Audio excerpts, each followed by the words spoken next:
Micro for You. Our team is basically made of me, Raghu Mova. I'm a nanotechnologist with a background in informatics and presently doing an MBA. And Dr. Stefano Stasi, who just finished his PhD and is doing his postdoc.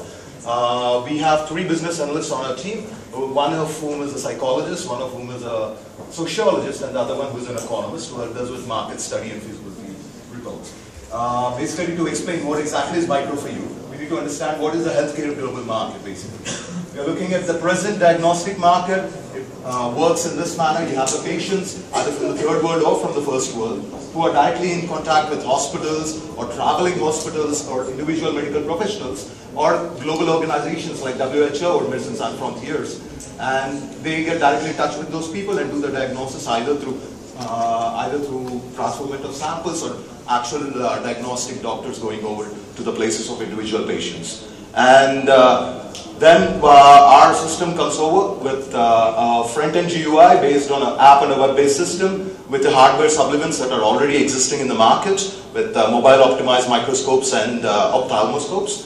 And the backend on a cloud server with algorithms related to pattern recognition, image processing, and sort of data analysis.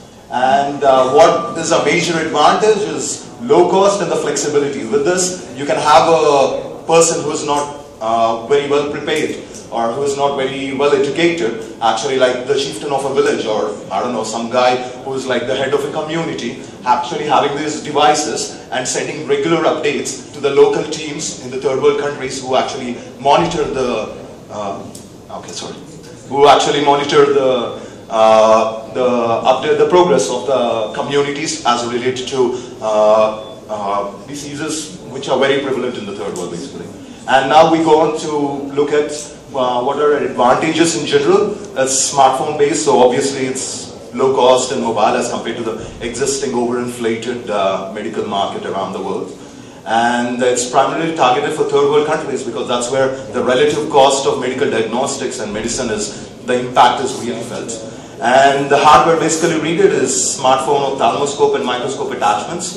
Most of them are already existing in the market, and luckily we are seeing very good innovations in the ophthalmoscope and microscopic departments from year to year. And then it reduces the pre-diagnosis and diagnosis costs, the time spent, and it optimizes and automates around 80% of the system, and it improves the efficiency of the final human diagnostic experts.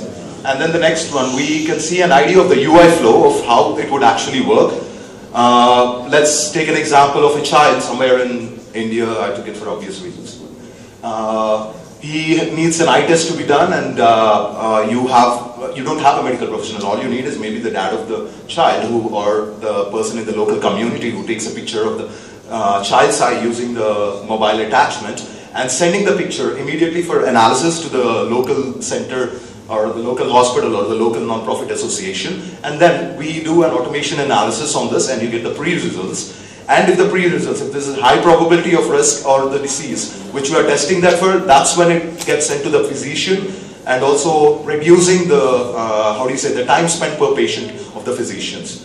And then if we move on to the next slide, we are going to look at the market in general when it comes to, we'll be looking at the mobile retina scanning over in the next slide. Here we can focus on some things like blood analysis, where you have sickle cell anemia, 25% of the world population, and the $75 cost per person of actually getting the complete diagnosis of this is a major factor for trying to eliminate this disease in the last 10 years. Even the Gates Foundation has recently pledged like $70 million to try and help this in the third world countries. And then we have the sputum analysis to tuberculosis, which is another big infectious disease over the world. And you have $1 billion spent every year, and 767 million people evaluated every year, with only 70 million of them actually prognosed with the disease. And so that's like 90% of the cost actually gone towards people who didn't have it, which can be automated to an extent.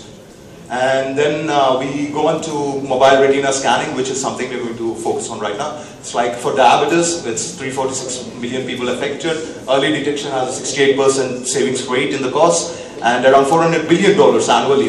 For example, for Italy itself, which is a first world country, 9% of the annual health budget is spent on diabetes.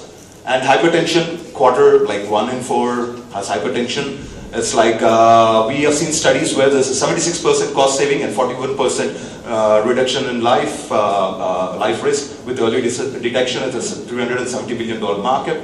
Glaucoma, there's a direct 75% decrease in cost with early detection. And then with diabetes, you see there's a prevalence mostly in the third world countries. That's why we are primarily targeting those countries for the start. And you have the retinas, the arteries without any deformations, and then with the crystals, and then with the formation with the retinopathy of diabetes. And then finally, our business model, basically annual licensing to hospitals of lower quantity and to organizations of greater quantity. Maybe go. All right. You can find everything here. The quality is not so good, basically because no designers, but it's an engineer. Like.